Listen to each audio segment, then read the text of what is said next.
방송에서 제공하는 투자 정보는 투자 판단에 대한 조언입니다. 방송에서 제공하는 주식의 가치, 가격 상승 및 가격 하락에 대해서는 방송사에서 보장하지 않습니다. 네, 시청자 여러분 안녕하십니까? 어제 우리 증시는 혼조로 마감했습니다. 경제 재개된 기대감과 홍콩 국가보안법 제정을 놓고 미국과 중국 간의 갈등이 고조되고 있는 상황 등이 복합적으로 반영되는데요. 그래도 코스피 시장 그대로 2000선 유지하면서 상승 흐름을 놓지 않았습니다. 외국인의 매도세에도 개인의 매수세가 지수 하락을 방어한 것으로 풀이되는데요. 증시 전문가들은 현재 장세가 개인이 이끄는 장세라고 분석하면서 한동안 개인의 대량 매수세가 이어질 것으로 전망했습니다. 오늘 시장에 영향 미칠 이슈들도 함께 살펴보도록 하겠습니다. 간추린 경제 뉴스 첫 번째 뉴스부터 만나보시죠. 네, 한국은행이 오늘 오전 금융통화위원회를 열어 기준금리 인하 여부를 결정합니다. 코로나19 사태에 따른 경제 충격으로 수출, 내수, 물가 등 각종 경제 지표가 부진한 상황에서 기준금리를 인하할지 주목됩니다. 네, 중국 전국인민대표대회는 우리 시각으로 오늘 오후 4시 미중 현안으로 급부상한 홍콩 국가보안법을 표결 처리합니다. 홍콩 보안법은 홍콩에 정보기관을 세워 반중국 해위를 막는 내용을 담고 있습니다. 이와 함께 홍콩 보안법을 둘러싼 미국과 중국의 대립은 더욱 격화할 것으로 전망됩니다. 네, 유럽연합 집행위원회가 코로나19 확산으로 타격을 입은 EU 경제 회복을 지원하기 위해 7,500억 유로, 우리 돈으로 1,020조 원 규모의 기금을 제안했습니다. 이는 EU 집행위가 높은 신용 등급을 이용해 금융시장에서 돈을 빌려 회원국을 지원하는 방식입니다. 이와 함께 유럽 증시는 상승으로 마감했습니다. 네, 뉴욕 증시는 경제활동 재개와 봉쇄령 완화에 따른 기대감으로 이틀 연속 상승 마감했습니다. 경기 회복으로 수혜를 보는 기업들의 주가가 장을 이끌었습니다. 자세한 시장 마감 상황 화면으로 만나보시죠. 네, 먼저 다우존스 지수는 2.21% 상승으로 거래를 마쳤습니다. 25,548선에서 거래 마쳤고요. S&P 500 시장도 만나보시죠. 네, S&P 500 시장은 간밤에 3,000포인트를 회복했습니다. 1.48% 이상의 강세 거래 마감했고 3,036선에서 거래 마쳤습니다. 나스닥 시장도 만나보시죠. 네, 나스닥의 상승폭이 3대 지수 중에서 가장 적었는데요. 9,400선에서 거래 마감했습니다. 어제 우리 시장 마감 상황도 만나보시죠. 네, 1위부터 5위까지 어제 삼성전자 나홀로 빨간불 켜내면서 거래 마쳤습니다. 1.3% 이상의 상승세로 마감됐는데 어제 코스피 시장에서 외인들 매도 포시가 나타내는 가운데 삼성전자 매수했습니다. 49,900원대까지 다시 올라왔고 어제 장중한 데는 5만 원대 터치 나왔고요. SK하이닉스 0.6% 하락세로 어제 거래 시장 마감했고 삼성바이오로직스가 3% 이상의 하락세로 마감했습니다. 삼성바이오로직스 같은 경우에는 화요일에 이미 신고가를 경신했었죠. 이와 함께 어제 좀 차익 실현 매물들 나왔고 62만 4천 원대에서 거래 마쳤습니다. 네이버도 마찬가지입니다. 최근에 계속 급등했던 만큼 어제 시장에서는 차익 실현 매물들 쏟아지는 모습이었는데 어제 4% 넘게 빠지면서 만 원 이상 빠진 22만 8,500원에 거래 마감했습니다. 6위부터 10위까지도 만나보시죠. 네, 화요일에 2차 전지 종목들이 강세였습니다. 이와 함께 어제 시장에 좀 급락이 나왔습니다. 차익 실현 매물들 던졌기 때문에 하락세 불가피해 보였는데 LG화학 4% 넘게 빠졌고 삼성 SDI는 전날에 11% 이상 급등했던 만큼 어제 5.9% 이상 빠지면서 36만 5천 원대에서 거래 마감했습니다. 카카오도 마찬가지입니다. 3.5% 이상 하락세 나오면서 26만 원대에서 거래 마감했고요. LG생활건강 0.7% 약보합권에서 거래 마감했습니다. 코스닥 시장도 함께 만나보시죠. 네, 코스닥 시장의 특징적인 종목은 바로 알테오젠입니다. 어제 시총 6위권에서 바로 3위권까지 치고 올라왔는데 어제 좀 거래량이 터지는 모습이었습니다. 9% 이상 급등하면서 22만 원대까지 올라가면서 어제 거래에 마쳤는데요. 관련해서 좀 기술 수출과 관련된 계약 문제가 있었습니다. 이와 함께 이슈에 힘 받으면서 22만 원대까지 진입이 됐고 시젠도 마찬가지입니다. 어제 나홀로 빨간불 켜내면서 1.6% 이상의 상승세로 거래 마감했고 11만 4,500원대에서 거래 마쳤습니다. 6위부터 10위까지 만나보시죠. 어제 바이오 종목들이 대부분 상승이었습니다. 이와 함께 펄어비스 2% 가깝게 빠졌고요. KMW도 계속해서 약보합권에서 거래되고 있습니다. 5만 9천 원대에서 어제 시장 거래 마감했고 CJEM 1% 상승 그리고 에코프레비엠 같은 경우에는 어제 장 초반엔 급락이 나왔습니다만 장 마감 때는 1% 상승으로 거래 마쳤습니다. 11만 9천 원대 그리고 스튜디오 드래곤도 0.9% 상승세 나오면서 7만 8,800원대에서 거래 마쳤습니다. 코인들도 만나보시죠. 네, 일단 비트코인 같은 경우에는 약보합권에서 거래됩니다. 하지만 1,100만 원대 다시 좀 회복을 한 상황이고 샌비트 타임도 1% 이상의 하락세로 흘러갑니다. 이외의 코인들 만나보시죠. 네, 비트지 0.3% 약보합권, 아이온체인은 1% 이상의 현재 강세로 흘러가고 있고 에메랄드 이더가 3% 이상 하락 중입니다. 네, 리플 만나보시면 0.6% 하락세 나오고 있고 라이트코인 0.29% 약보합권, 이오스는 0.2% 강보합권, 모네로가 1% 이상의 하락세로 현재 거래되고 있습니다. 출발 증시 와이드 지금 출발합니다.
네, 시장의 중심이 되는 이슈를 꼼꼼하게 체크합니다. 글로벌 시시각각 시간인데요. 헌터스 경제연구소 김진석 소장 모셨습니다. 안녕하십니까? 안녕하세요. 네, 먼저 시장 상황부터 짚고 가도록 하겠습니다. 간밤에 뉴욕 증시 3대 지수 모두 다시 한번 강하게 힘 받으면서 거래를 마쳤습니다. 다우존스 지수는 2% 이상의 강세 흐름으로 거래 마쳤고 S&P 500 시장 그리고 나스닥까지 모두 좀 힘을 받는 모습이었습니다. 장 초반에는 하락세였지만 여러 가지 좀 호재성 이슈들과 함께 시장이 살아나는 모습이었는데요. 일단 유럽 증시가 상승으로 마감한 것이 좀 미국 뉴욕 증시에 크게 영향을 줬습니다. 하지만 여전히 좀 우려는 남아 있는 상황이거든요. 특히나 좀 간밤에 오늘 같은 경우에는 미국과 중국 간의 갈등 이슈도 있는 상황이고 더불어서 베이지북이 발표가 됐는데 경제 전망이 좋지 않습니다. 어떻게 보고 계십니까? 일단 베이지북 관련돼서는 아직까지 시장이 좀 어려울 수 있다 이런 좀 코멘트를 가지고 있고요. 말씀하신 것처럼 오늘 같은 경우에는 미국과 중국, 그러니까 중국 측의 홍콩 보안법이 한국 시간으로 4시 정도도 표기를 시작되는데 그런 부분들이 일단 글로벌 증시를 좀 어렵게 만들지 않나 이렇게 좀 우려했습니다만 오늘 미국 3대 지수가 다시 한번 상승을 마감했다 이런 부분들이 시장에 좀 큰 이슈가 되는 것 같습니다. 다우, 나스닥, S&P 500 지수가 상승폭이 여전히 커졌고요. 가장 눈에 띄는 것들이 다우 같은 경우에는 지난 3월달 이후에 다시 한번 급등해서 어느덧 25,000선 그리고 S&P 500 지수도 3,000선을 상회하며 상승세로 마감했다 이렇게 말씀 들어보겠습니다. 따라서 이제는 미국과 중국의 홍콩 보안법 등 이런 이슈가 중요한 것이 아니라 미국의 각 주의 경제가 재개됐다 그런 소식에 미국 증시는 일단 결국 많은 사람들이 어떻게 보면 사회적 거리 제한 그런 부분들이 풀렸다 이런 부분들이 기대 회복 기대감 그것이 결국 베이지북 관련돼서 부정적인 코멘트가 있음에도 불구하고 상승 마감했다 이렇게 좀 간단히 정리를 좀 드리도록 하겠습니다. 자, 먼저 화면을 통해서 좀 간단히 말씀을 좀 드려보겠는데요.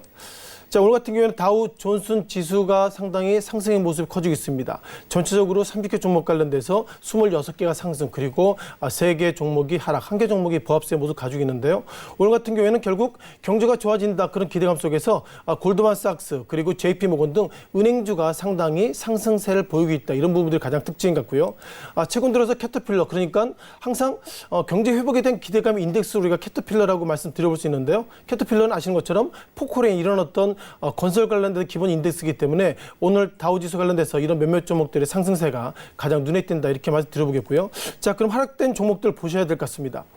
그동안 그 언컨택트 그러니까 비대면 쪽에 상당히 상승세가 컸었던 월마트 그리고 언컨택트 관련된 또한 종목인 비자 이런 종목들 하겠다는 거 보면 여전히 시장은 이제 언컨택트보다도 경제 회복 속에서 트렌드가 바뀌고 있다 이렇게 좀 말씀을 들어볼 수 있는 것 같고요.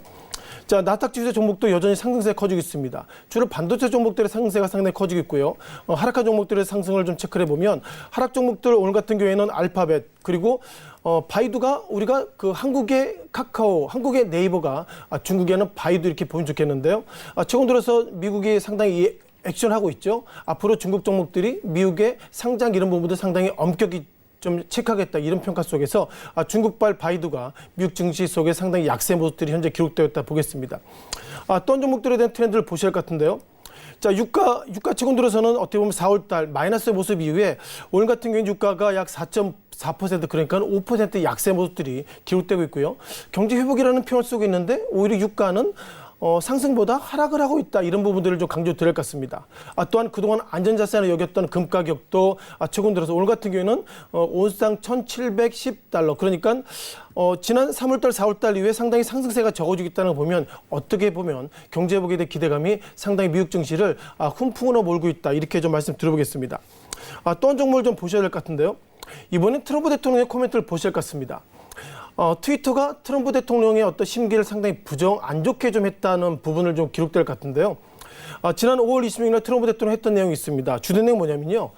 결국 우편 투표를 통해서 투표하게 되면 이것은 결국 여기 나오죠. 결국 우편함이 도난당하고 그리고 어떻게 보면 투표가 이렇게 속이고 그리고 때로는 이게 이렇게 그 인쇄용지를 약간 속일 수도 있고 그리고 어떻게 보면 사인을 거짓말할 수 있다 이런 평가 속에서 트럼프 대통령은 이제 강조했던 것처럼 우편 투표를 반대한다 이거 얘기인데요. 좀 다른 얘기입니다만 그동안 미국의 민주당은 우편 투표를 하자는 얘기고 그리고 트럼프 대통령이 포함되어 있는 공화당은 우편 투표하면 안 된다 이런 얘기하고 있는데 트럼프 대통령은 현재까지 트렌드를 보면 우편 투표하면 안 된다 이렇게 나오고 있는데 자 트위터가 공격을 했습니다. 어떤 공격을 했냐면요.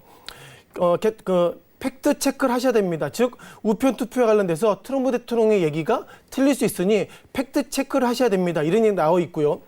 어떻게 보면 최근 들어서 트위터가 이렇게 팩트 체크라는 단어를 쓴 건 처음인 것 같습니다. 그러다 보니까 미국 증시 관련돼서 트위터도 몇몇 종목들이 상당히 좀 어렵다는 평가를 가지고 있고요. 자, 트럼프 대통령은 이제 트위터를 비롯해서 SNS 관련돼 상당히 좀 공격을 할 수 있다. 그런 어떤 우려감 속에서 오늘 같은 경우에는 트위터가 약 2.7% 여기서 트위터라는 개념은 그 단어의 뜻을 보면 참새가 지저귀다 이런 의미로 트위터라는 단어 쓰고 있는데요.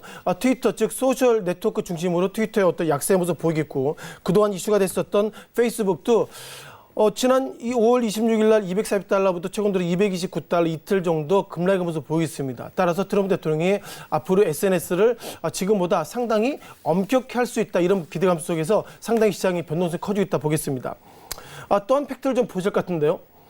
어떻게 보면 최근 들어서 미국 증시가 어려운 모습을 가지고 있습니다만 애플 그리고 디즈니 이런 보잉 이런 회사들이 회사채를 발행했습니다. 우리 같은 경우에는 미국의 이런 어떤 큰 기업들이 회사채를 발행할 필요가 있을까 이런 퀘스천 마크가 있는데요. 회사채의 의미는 저거죠. 각 기업의 어떤 신용들 위주로 해서 시장에 어떻게 보면 회사채 팔고 그만 캐시를 좀 가지고 오는 겁니다.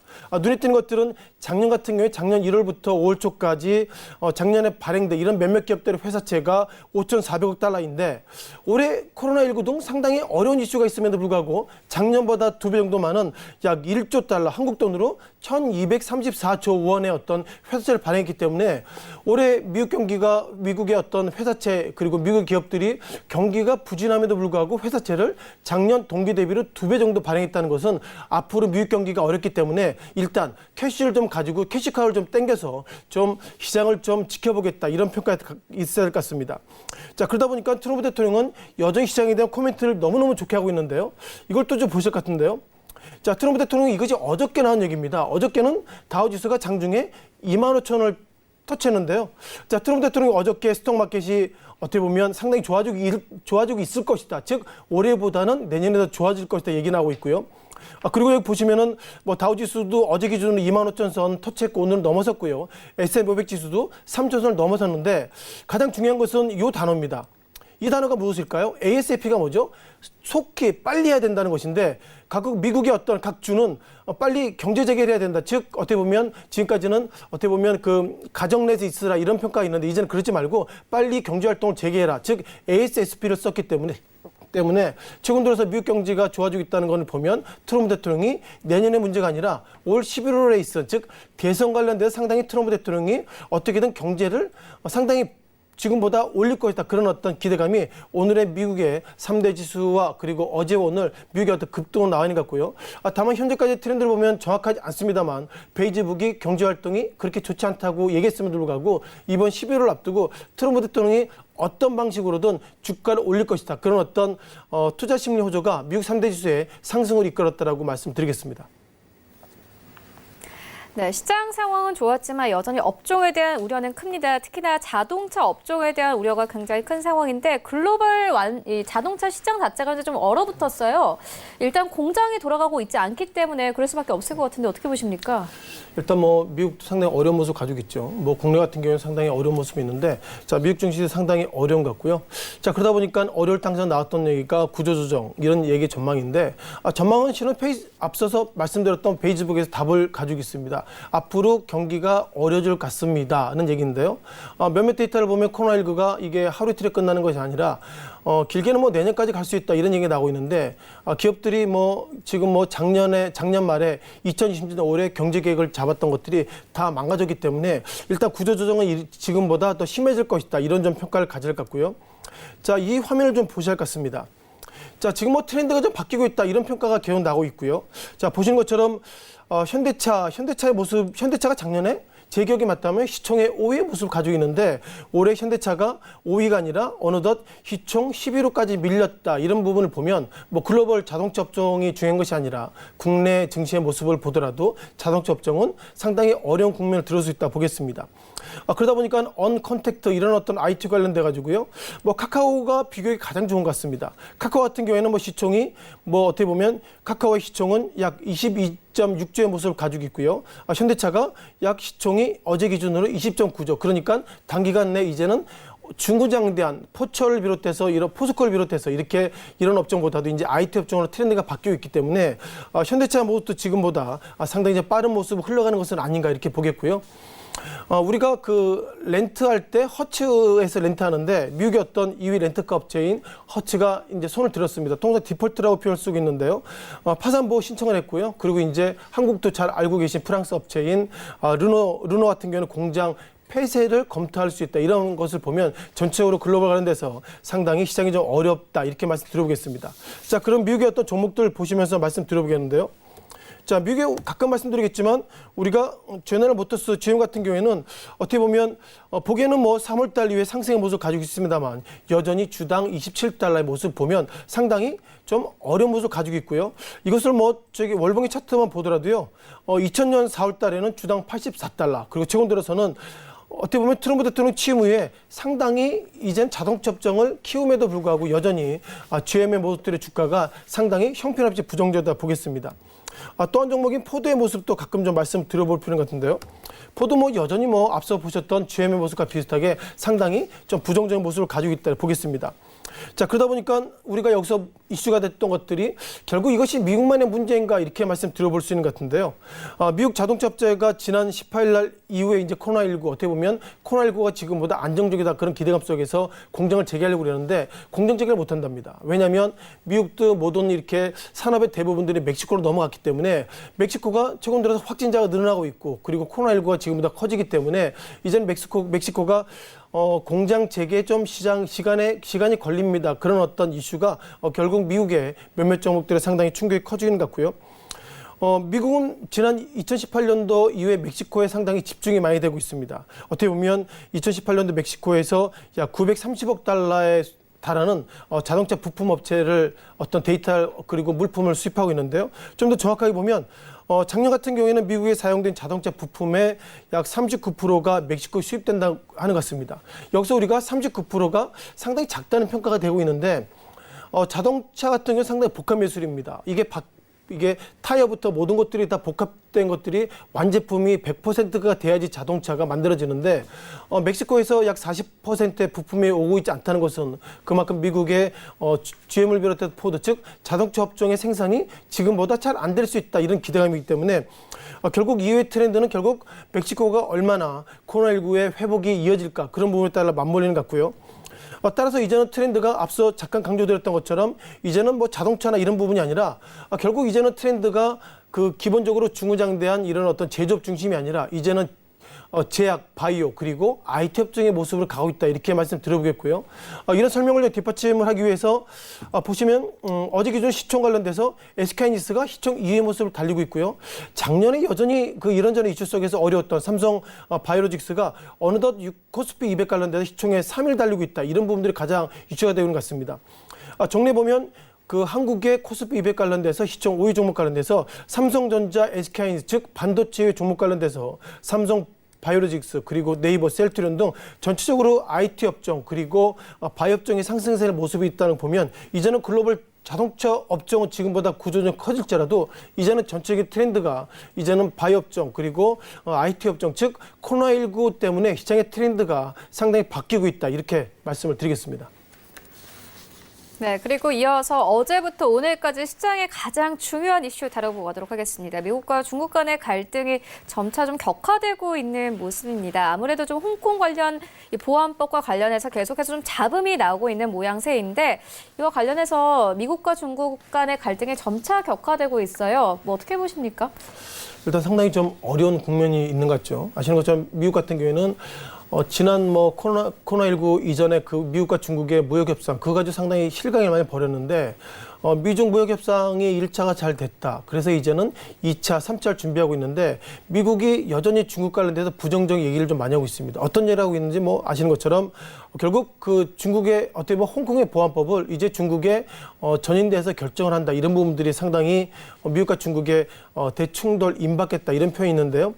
자, 폼페이오 미 국무장관의 코멘트를 잠깐 보실 것 같습니다. 어저께 폼페이오 미 국무장관이 중국을 향해서 이렇게 좀 한 방 먹였다 이런 표현이 좀 어떨지 모르겠는데 썼습니다. 어떻게 되었냐면요.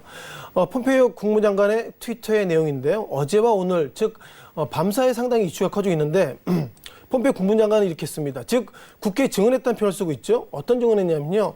홍콩이 중국으로부터 상당히 자유롭지 못하다는 얘기하고 있습니다. 뭐 작년에 그 미국이 홍콩 인권법을 만들었죠. 인권법을 만들어서 앞으로 1년 동안 홍콩의 인권이 어떻게 될지를 1년마다 연례적으로 보고하게 됐는데 폼페이오 장관이 원래는 홍콩 인권법에 대해서 평가를 좀 지금보다 더 뒤하겠다 이런 얘기를 했는데 전격적으로 어저께 그 의회에 좀 얘기했습니다. 뭐 정리해 보면 결국 중국으로부터 홍콩이 자유롭지 못하다는 평가를 가지고 있고요. 따라서 어떻게 보면 최근 들어서 어제도 그렇고 TV를 이런 데 보면 상당히 그 홍콩 관련돼서 뭐 시위나 이런 부분들을 하고 있는데 폼페이오 국무장관은 이런 표현을 하고 있습니다. 자, 미국은 여전히 홍콩과 같이 하고 있다. 즉 홍콩의 내정을 간섭한다 이런 평가가 있기 때문에 이와 관련돼서 중국이 상당히 이것은 내정 간섭이다 이런 부분들이 상당히 좀 커지고 있고요. 어떻게 보면 그 베이징과 한국이 1시간 차이기 때문에 베이징 시간으로는 오늘 오후 3시, 한국으로는 오늘 오후 4시부터 이제 전인대에서 홍콩 인권법 관련돼서 이제 표결을 시작할 것인데 이것이 어떻게 될지 모르겠습니다만 삼성증권에 나온 페이퍼를 좀 보시면서 좀 말씀드려보겠습니다. 뭐 말씀드렸던 것처럼 한국 시간으로는 뭐 장 마감에 나왔던 부분인데요. 자, 기본적으로 미국이 앞서 말씀드렸던 것처럼 홍콩 정책법, 그러니까 미국의 어떤 홍콩 인권법을 다시 한번 폐기하겠다 이런 얘기가 나오고 있고요. 중요한 것은 이거 이렇게 만약에 오늘 중국이 원한대로 하게 된다면 미국과 중국의 갈등이 심화된다 이런 부분들이 일단 상당히 우려가 커지는 것 같고요. 앞서 말씀드렸던 작년에 미국이 홍콩 인권법을 발효했고 그리고 작년 2019년 11월 25일부터 상원을 통과했기 때문에 1년마다 계속 보고하게 되는데 뭐 폼페이오 장관이 예상보다 빨리 홍콩이 상당히 부정적이다 이런 표현을 썼기 때문에 미국이 이제는 중국이 오늘 만약에 전인대를 통해서 홍콩 인권법을 발효하게 되면 상당히 공격할 것이다 이런 부분들이 강조가 되는 것 같습니다. 자, 그럼 우리가 홍콩 인권법에 대해서 홍콩 그 보안법에 대해서 설명을 드리면요. 뭐 간단히 말씀드리면 저겁니다. 이제는 홍콩에서 중국을 상대로 어떻게 보면 집회하거나 이런 부분이 발생되면 엄격히 이제는 제재하겠다 이런 평가가 나오고 있고요. 주요 내용을 보시면 이 내용을 좀 보시죠. 상당히 이번에 초안에 대해서 아직까지 이것이 초안입니다. 오늘 어떻게 통과될지 모르겠습니다만 가장 중요한 것은 이 단어가 상당히 눈에 띄는 것 같습니다. 즉 이번에 전인대에서 결정할 부분 관련돼서 이제는 어떻게 보면 국외 세력이 어떤 방식으로든 홍콩에 관여되는 것을 단호히 반대한다. 즉 미국이 관여하고 그리고 홍콩 시민들이 집회하고 이런 부분들을 지금보다 강하게 대처하겠다 평가를 가지고 있고요. 또한 외국과 국외 세력을 이용해서 중국의 분열, 전복, 침투, 파괴 상당히 엄격한 표현을 썼기 때문에 이것이 만약에 발효가 된다 그러면 이제 홍콩에서 마스크 쓰고 집회하는 그런 부분들이 중국 입장에 보면 이것은 전복이고 이것은 침투고 이것은 파괴이기 때문에 지금보다 엄격히 상당히 충격을 좀 크게 하겠다 이렇게만 드리고 있습니다. 정례면 트럼프 대통령은 이번에 홍콩 이번에 보안법을 강행하게 되면 상당히 미국 측 입장에서도 어떻게 보면 상당히 공격하겠다 이런 평가가 있는데 제가 볼 때 오늘 한국 시간으로 4시 이후에 어떻게 발효될지 몰라도 현재까지 트렌드 보면 미국이 상당히 홍콩 보안법에 대해서 지금보다 어렵게 된다고 그러면 홍콩이 그동안 우리가 홍콩 허브라는 표현을 쓰고 있는데 홍콩 허브가 이제는 무너질 것이고 그것은 결국 미국과 중국의 지난 시기에 미국과 중국의 무역 전쟁을 넘어서 또 다른 환율 전쟁 그리고 또 다른 전쟁으로 들어가는 시즌2가 들어설 수 있다 이렇게 생각하고 있습니다. 네, 알겠습니다. 지금까지 헌터스 경제연구소 김진석 소장과 함께했습니다. 고맙습니다. 고맙습니다.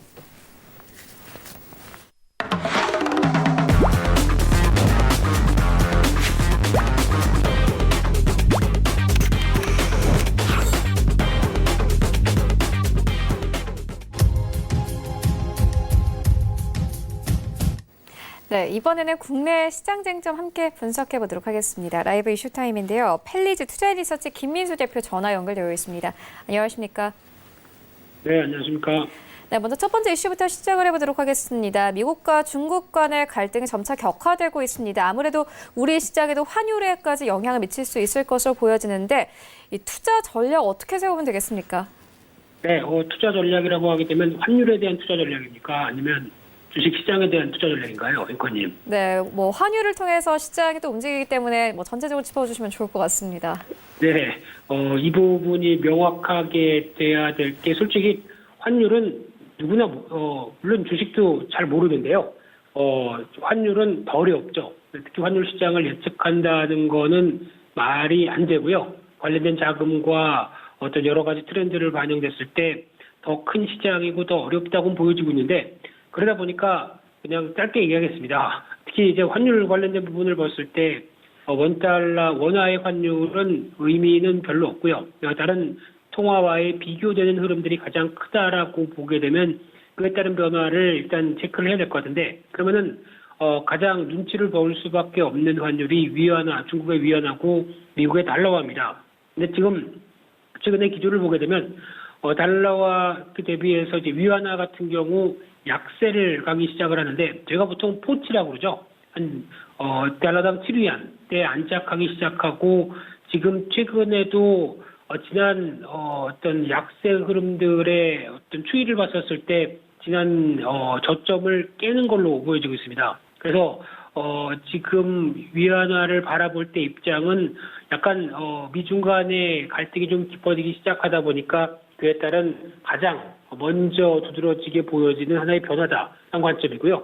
이런 부분을 중국 정부가 용인을 한다는데 문제라는 것보다 좀 더 이슈화가 될 수 있는 부분이겠죠. 그래서 지금 아무래도 갈등이 격해지다 보니까 지난 미중 무역 분쟁과 관련된 흐름들 쪽과 거의 연결하게 되면은 또다시 위안화 약세 쪽으로 다가오는 모습들이 크다라고 보여지는데 왜 중국 정부가 이를 용인하면서 약간 위안화 약세를 드라이브를 거느냐라고 하게 되면 아무래도 지금 중국 입장 쪽으로 봤을 때는 그래도 세계 공장인 만큼 어떤 수출 모멘텀이 더 중요하겠죠. 그러다 보니까 수출에 대해서 방점을 계속 찍겠다라는 관점 쪽에서 경기 부양책의 일환으로 지금 활용하는 쪽이 높지 않을까 생각되고 있는데 하지만 그렇게 됐었을 때 반대로 보게 되면은 상대적으로 자국의 통화가 약세다 보니까 물가 상승에 대한 압력들이 상당히 세죠.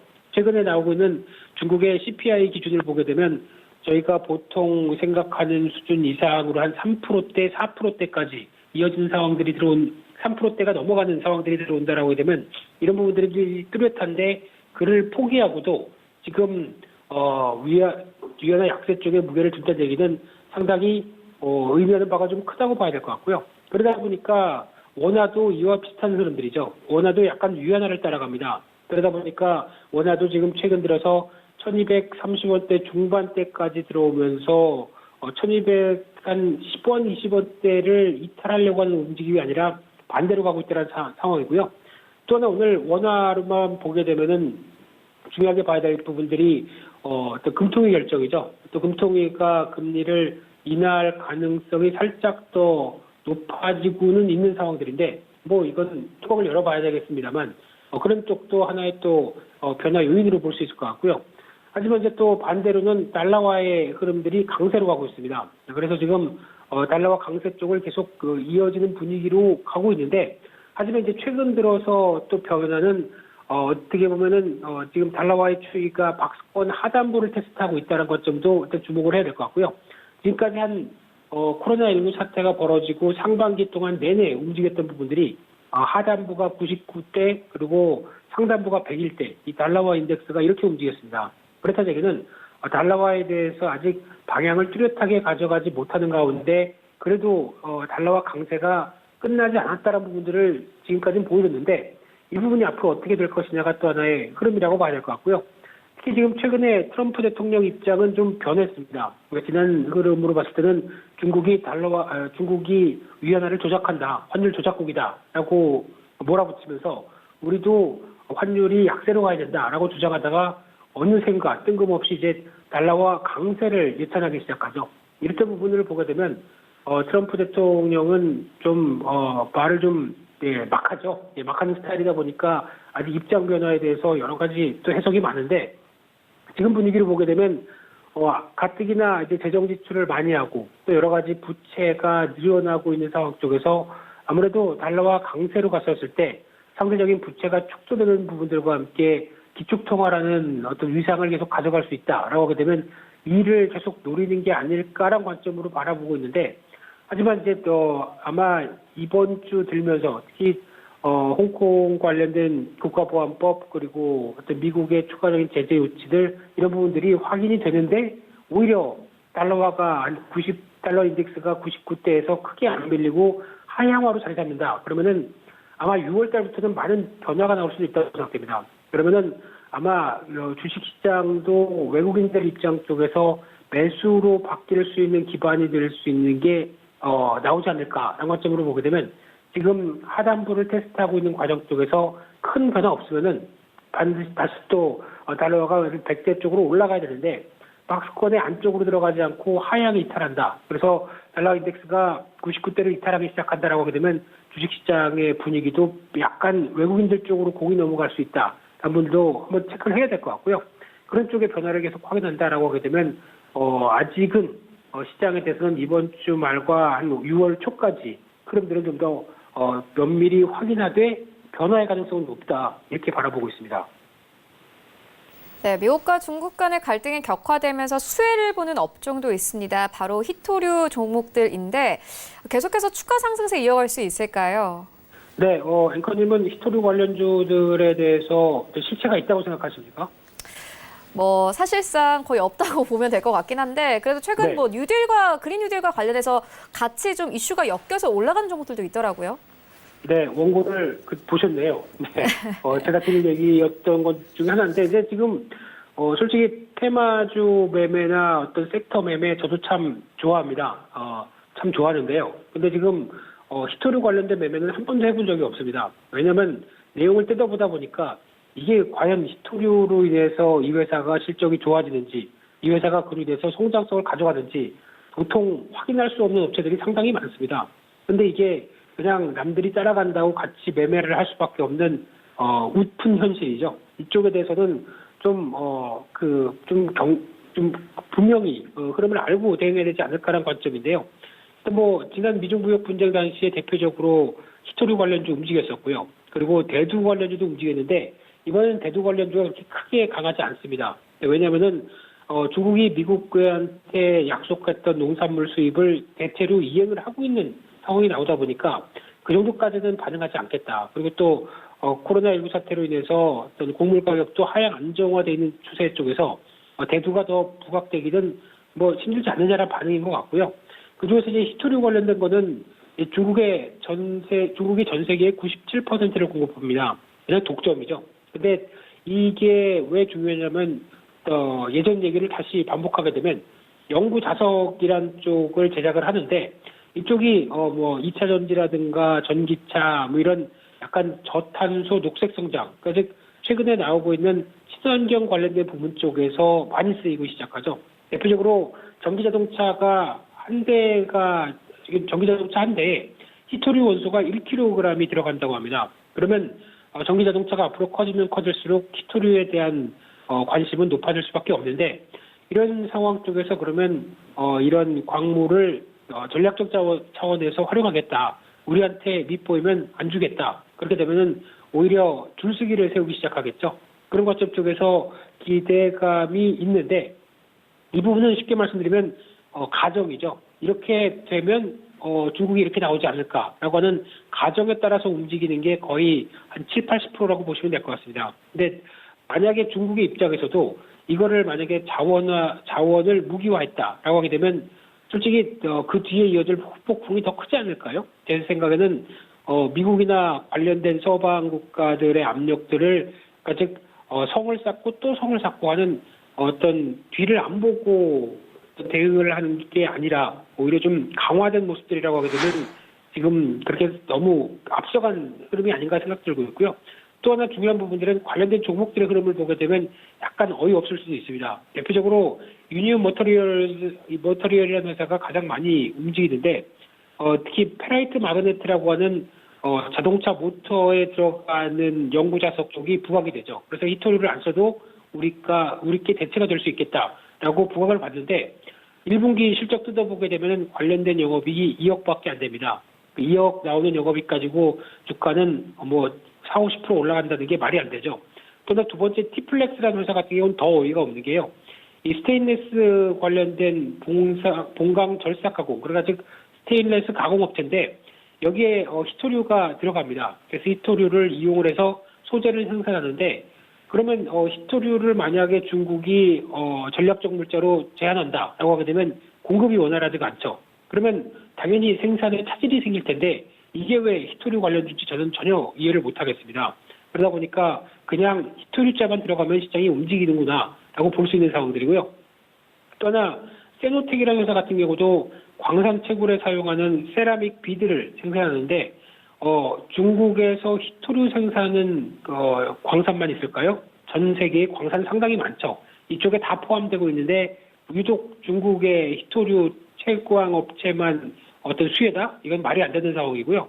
또는 해인 같은 경우도 자회사가 해인 자원이라고 있는데 히토류의 일부를 히토류의 일부로 보여지는 몰리브덴의 광산을 보유하고 있는 상황들인데 계속 적자나고 있습니다. 그러면 말이 다 했죠. 그런 상황 속에서 지금 아무래도 이 관련주들이 급하게 움직이는 쪽은 앞서 말씀드린 것처럼 이 친환경 관련된 부분들 쪽에서 수요가 늘을 것이다라는 관점과 함께 그에 따른 특히 요즘은 그냥 그림자 들어가게 되면 일단 시장이 화들짝 놀라면서 일단 저건 사야 돼 이렇게 나오는 상황들이죠. 그러다 보니까 거기서 반응하는 부분들이 가장 먼저가 아닐까 생각되고 있는데 하지만 지금 보면 볼수록 주가가 올라가면 올라갈수록 평소에 연간 실적이 한 2, 30억 나는 회사들이 시총 뭐 900억, 1000억까지 들어간다. 이거는 실체도 없는데 시총만 비싸다. 그러면 말이 안 되죠. 그러다 보니까 그냥 혹시나 뭔지 모르고 사셨다가 주가가 올라가서 기분은 좋은데 이거 어떻게 팔지 모르겠다라고 하게 되면 그냥 오늘 파십시오. 뭐 주가가 더 올라간다고 하더라도 지난 미중 무역 분쟁 당시에 나왔던 고가대를 오늘 추가로 상승하게 되면 터치할 가능성이 높은데 그냥 그 정도에선 빠지는 게 맞다고 봐야 될 것 같고요. 오히려 이제 지금부터는 어떤 미중 무역 분쟁이 미중 간의 어떤 흐름이 격화되면서 아마 제 생각으로는 기술 패권 관련된 쪽의 싸움으로 좀 더 양상이 번지지 않을까 싶습니다. 그럼 그와 관련된 쪽의 섹터 흐름들을 좀 더 지켜봐야 되지 않을까라는 생각이고요. 차라리 그냥 지금 테마주를 또 관심이 있다고 하게 되면 최근 들어서 보다 보니까 지금 스페이스 X라고 있죠. 일론 머스크의 회사가 이제 유인 우주항공을 이제 시작을 합니다. 그래서 원래 오늘 발사를 하려고 하다가 아마 날씨 때문에 30일 날로 연기하는 걸로 보여지고 있는데 차라리 우주항공 테마가 더 낫습니다. 같은 기대감을 낳는다고 하더라도 히스토리보다는 그쪽이 훨씬 더 낫다고 생각되고 있고요. 관련된 한화 에어로스페이스부터 비츠로테크, AP 위성 이런 종목들이 더 그나마 개연성이 높다고 보여지고 있기 때문에 일정 관련된 매매 쪽도 차라리 이거 팔고 그냥 그쪽 사시죠. 이게 더 나을 것 같습니다. 이상입니다. 네, 알겠습니다. 항공 우주 쪽은 내일 한번 다시 다뤄보도록 하겠고, 이어서 다음 이슈로 옮겨가 보도록 하겠습니다. 어제 시장에서 조선 업종들도 크게 상승이 나왔습니다. 계속해서 정부 측에서 좀 경기 부양책들 내놓고 있는데, 약 20분 전에 이 홍남기 경제부총리 또한 중형 조선 업계 지원을 위해서 30척의 노후 선박을 조기 교체하겠다 이렇게 밝혔습니다. 관련된 종목들의 흐름 어떻게 보고 계십니까? 네, 최근 들어서 좀 변화가 나오는 게 언택트주는 꺾이고 그동안 낙폭이 좀 컸었는데 지지부진했던 흐름들이 아니 지수는 2,000선인데 이러고 있으면 말이 돼? 그러면서 움직이기 시작하죠. 대표적으로 철강, 건설, 화학, 조선 이런 쪽에 중후한 업종들이 움직이기 시작을 합니다. 첫 번째로 말씀하셨듯이 어떤 대표적으로 정부의 정책이죠. 그래서 이제 어제는 수출입은행이 자금을 확대하겠다. 그리고 정부는 또 지난주부터 계속 한계 산업 쪽에서도 여전히 지원을 하겠다. 이런 쪽의 분위기인데 제가 보기에는 솔직히 모든 걸 다 하겠다라는 정부의 입장은 반대입니다. 그냥 어느 정도 숨통을 틔우기는 해주고 신산업 쪽으로 가야죠. 일단 경쟁력이 있는 신산업 쪽으로 가는 게 더 맞지 않을까 싶은데 이쪽은 안 될 부분은 자연 도태를 시키게 만들어가는 전략들이 더 좋지 않을까 싶은데 그거는 나중에 말씀드리겠습니다. 제가 정부 쪽 청와대 사람도 아니고요. 근데 중요한 거는 5월 달에 수출 관련된 동향을 보게 되면 그나마 선박이 양호했습니다. 30몇 % 증가하는 걸로 나온 걸로 알고 있는데 왜냐하면 이게 기존의 LNG선이 한 1년 전부터 수주받았던 부분들이 이제 배를 만들기 시작하다 보니까 나오는 효과라고 보여지고 있는데 항상 중요한 거는 조선주는 기존 수주가 아니라 신규 수주죠. 앞으로 수주를 얼마나 받느냐가 중요한데 지금 최근에 나오는 동향을 보게 되면 수주가 LNG 쪽도 그렇고 별로 안 좋습니다. 경기가 안 좋다 보니까 그런 걸로 보여지고 있고요. 그런 관점으로 봤을 때 지금 조선주를 바라보는 시각이나 특히 언택트주는 성장한다는 관점과 함께 1분기 실적 흐름들을 보여줬고 제조업 관련된 이런 종목들은 자산 대비도 싸고 실적 대비 그렇게 비싸지 않은데 이런 부분들 쪽에서 지금 처음 반영하는 걸로 보여지고 있는데요. 하지만 지금 관점 쪽에서는 실적에 기반을 해서 앞으로의 성장과 같이 포커스를 맞춘다. 그러면은 지금 같은 저성장 시대 그리고 저금리 시대 쪽에는 오히려 성장주 쪽에 어떤 기여도나 어떤 기대감이 좀 더 클 수밖에 없는 게 사실이라고 생각됩니다. 그렇기 때문에 아마 어느 정도 반등하게 되면은 정리를 하시고요. 차라리 성장주 쪽인 섹터 쪽에 몰아가는 게 더 좋겠다. 이렇게 말씀드리고 싶습니다. 네, 알겠습니다. 지금까지 펠리즈 투자인리서치 김민수 대표와 함께했습니다. 고맙습니다. 네, 감사합니다. 네, 출발 증시 워이드는 여기서 모두 마치도록 하겠고요. 저희는 잠시 후 순간 포착 매매 시그널로 다시 돌아오도록 하겠습니다.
안녕하세요. K웨더 라이프스타일 예보 김민주입니다.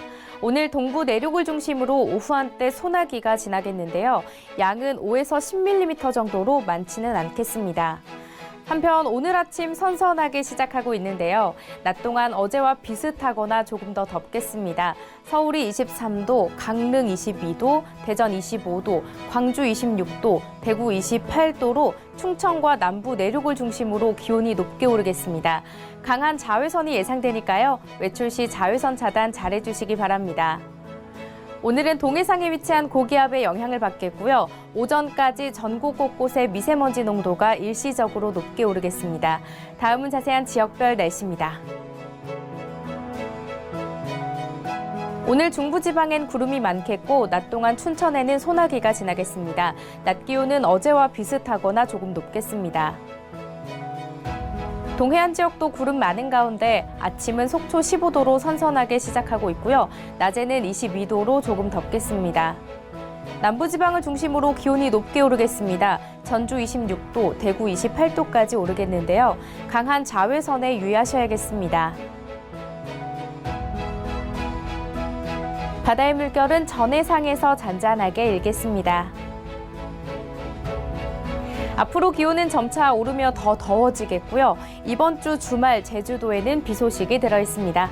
날씨 정보 전해드렸습니다.